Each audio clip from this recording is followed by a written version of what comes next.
Hey, everybody. Welcome back to another episode of Hungry for More. I'm Robin. This is Jennifer. And today we're going to talk about maybe a term you haven't heard before. It's called hyper rewarding. Now, as we go into it, you're going to click in and know exactly what we're talking about. And let me define it for you. Hyper rewarding is when you reward an already natural happy thing that you've accomplished and you reward it with food. Okay. We're going to go into many examples today of that. So when you accomplish something or when a happy moment happens, you receive a natural, just by the natural thing that happened and that what you accomplished, you receive a natural trickle of dopamine. It's a little reward chemical that feels good to us. And it's our brain's way of saying, in an evolutionary way, yes, keep doing that. This is good for me, right? This, this, this is good that I'm accomplishing things because I'm moving along, I'm evolving. This is good that you are with your people and something good is happening because you belong, right? That's important to our survival. And so the brain has a natural way to reward us through this dopamine for these things. And it's wonderful.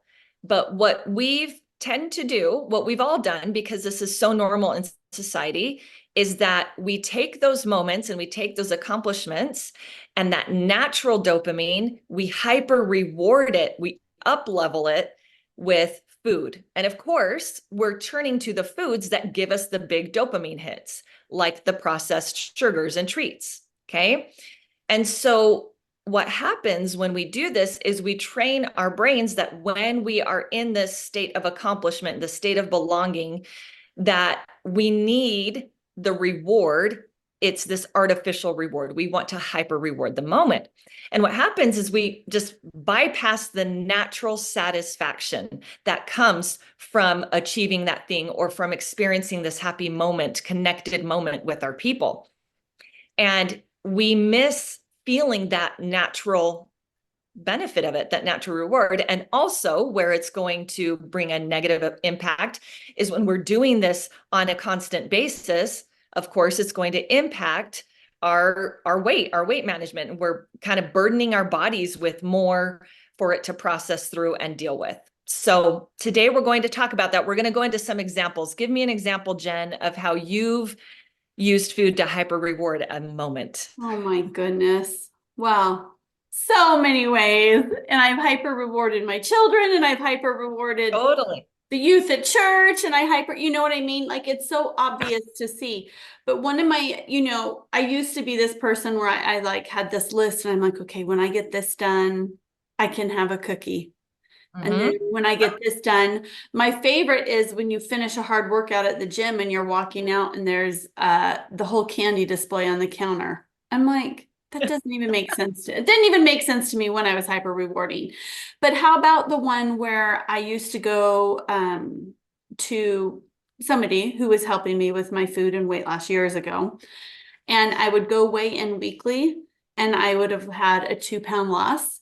And so I'd be Mm, like, oh, we're going to celebrate today. And I'd walk out and I'd go eat whatever and however much I wanted.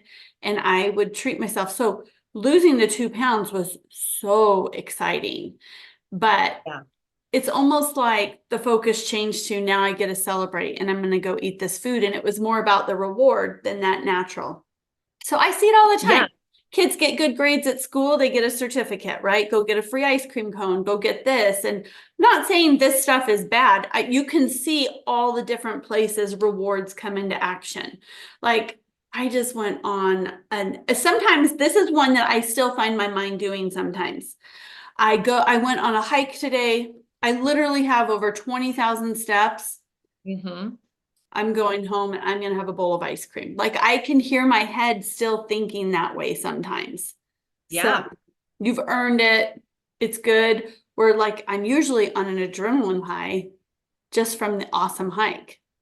Right. Which is the natural reward, right? That's the Right.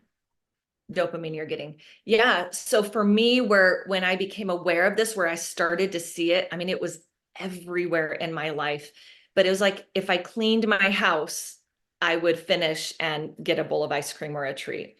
When I grocery shopped, totally. In fact, I even like got my sister-in-law into it too. I'm like, I always get myself a chocolate milk and a candy bar. And she's like, yes, we deserve that, right? Like she was like, I'm on board with that. When I'd go to the dentist, always after the consolation for that, the reward for doing that was to go get a milkshake. Um, a lot of times too, so that's some of the examples on like accomplishing something or motivating yourself to do something for this reward. But a lot of times too, it's hyper rewarding a happy moment, a moment you just feel connected, or you feel excited, you feel elevated. And we tend to be like, okay, how do I reward this moment with? Well, it's funny as you're talking, I'm seeing how this can wrap into conditioned eats, emotional eats. Like it really is everywhere. I mean, when my kids were little and I got 6 kids in bed, it was like I didn't even think about it. I just went and got whatever, right? A Yeah. popsicle or whatever, just because, like, wow, we survived another day. And I was conditioned just to pull out a bowl of cereal. I used to love cereal. I would pull out a bowl of cereal or whatever that was.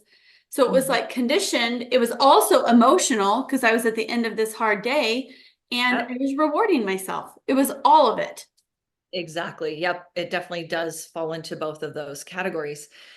I know for me, a way that I hyper rewarded a lot was when I'd be with, I'm thinking of my daughter, and I loved the series that we'd watch the show together.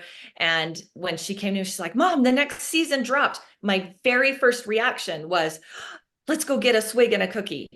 And that is me wanting to hyper reward the moment. That's me wanting to make the moment even more special. Where isn't it just special to sit on the couch?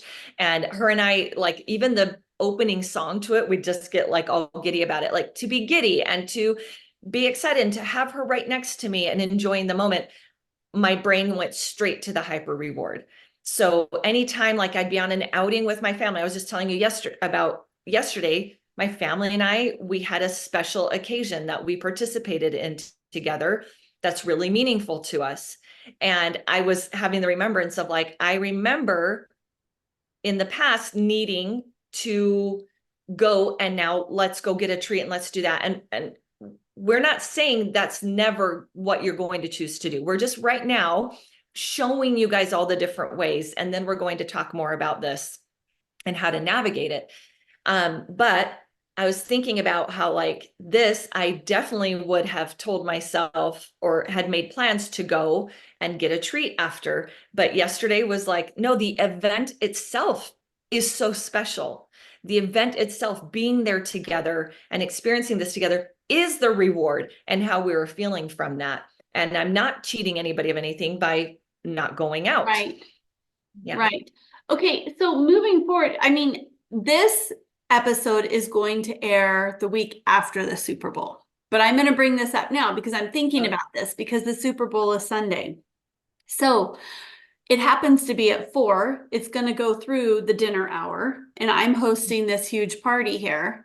Well, party, but everybody's coming here. We have 2 big TVs. Everybody splits up, does their thing. So people may be thinking, yeah, but what about the traditional things, the times that we're together? I know I'm going to be hungry sometime in that time. It's right at dinner time, and Yeah. that's fine.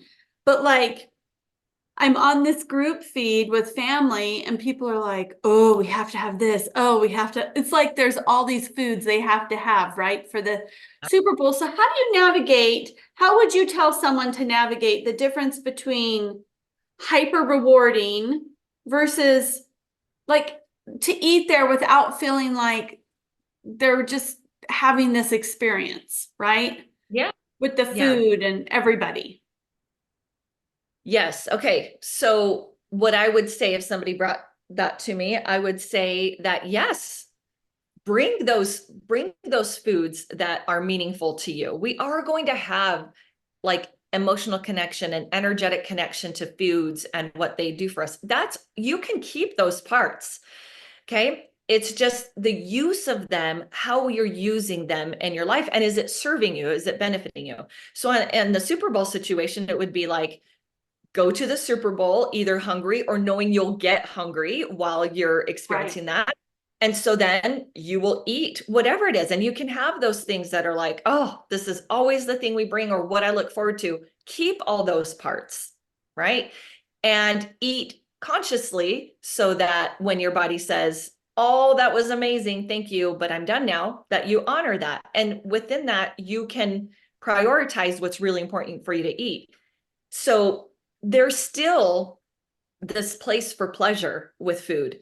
In our program, we do not coach against never eating treats or whatever. And so this is what I want, especially with this episode where we're talking about hyper rewarding. I want to kind of move into that and talk about that. The reason why we bring this to you is because this is so saturated into our lives. It's in every nook and cranny. And what we're doing is bringing it to your attention so that you can see how it's playing out in your life. And so then you can make conscious decisions of like, oh my gosh, yes, these are scenarios that, you know what, it really is not that important. I didn't realize I was doing it.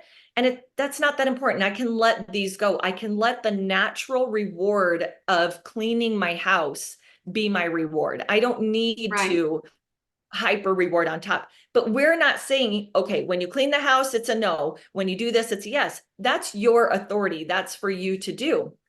And you're going to, like, I dropped the milkshake after the dentist. I dropped the rewarding for going to the grocery store. And once I became aware, and you will still have certain things that you're like, you know what, after a child's band concert or whatever, we always go out for ice cream.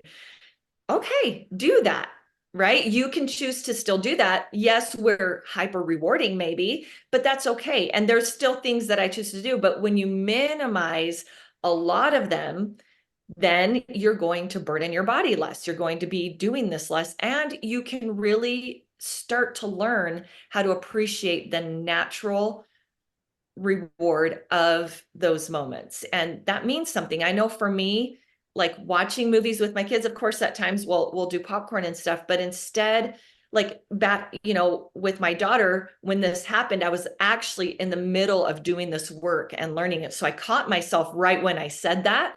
And I was like, oh, hold on a second. And I was like, you know what? The question I like to ask myself with this hyper reward thing is sitting by your daughter and feeling connected and enjoying the show, is that enough? Can that just be enough? And many times I'm like, yeah, that Yeah. actually is. That is what makes me, that is where all this happiness is coming from, is from this and experiencing that. And so I can let go. I don't need to rely on something outside to come in and flood my brain and then give it credit for that moment. Right, right. And then the focus almost changes to that. It's like we were talking before, your kids go to their soccer game. They're not really caring about the soccer game as much as what the treat is at the end of the soccer game, right? I Oh, remember when our kids finally aged out of when you were bringing treats, and I was oh, like, heaven. hallelujah. Thank Just heaven. hated it as a parent. Me too, right? Because I was always like, I'm going to lose track of when it's my turn, and I'm going to turn up with My yeah, goodness. I'm going to forget. But yes, it's the same thing. Okay, if we even just break this down, like to the thought about like how we feel we have to bring something to this, it truly is as a hyper reward. Of course, our kids aren't going to die if they don't have something to eat within that hour or 45 minutes of their little game. Mm-hmm. What happens is we do this and they get in the car and they're eating their stuff and they're getting that dopamine hit. And that is what the brain associates as the reward for having participated. And we know this because we'll go and our kids, I remember hearing, they're like, before the game starts, they're like, what are the treats for today? Or whose turn was it? Right? Mm-hmm. Their mind is already on it. Now, we're not poo-pooing on this. Like if my kids, when they were younger and I was already becoming more conscious of this, when my youngest son would go and he'd get the treat, I still participated in that. I brought the treat when it was my Right, turn and I right. let the son have his treat. But I did start to point my son's brain through questions about the game and how he participated. I would ask him questions to bring his brain to the natural reward of that. How did it feel to score that point? How does it feel to be part of this team? Right? How how did it feel to have that assist? And so got that basket, so that he could still at least click in and see and feel into the natural reward of the situation. Right. So kind of how I balance that out. So we're not saying don't participate in life or in these things where that tends to kind of be the norm. There's also times I have in other scenarios where like, no, we're good. We don't need the treat after this, Right. you know? Right. Nope. It's just interesting. If anything, we hope that this podcast makes you more aware or more conscious Yep. of noticing in your life if you are hyper rewarding yourself for things. I went on the walk, I get the treat. I did this, I get the treat, right? And notice it with the food. Now, I have a tendency, and Robin knows this about me, that, okay, so I'm not going to reward with food. I'm going to reward myself with, okay, this is so embarrassing, but I'm on a really big crochet kick right now. So maybe I'll be like, I'm going to take 20 minutes to crochet. But in a way, you're still substituting what that natural dopamine release is. So really focusing on what the actual reward is from what you did.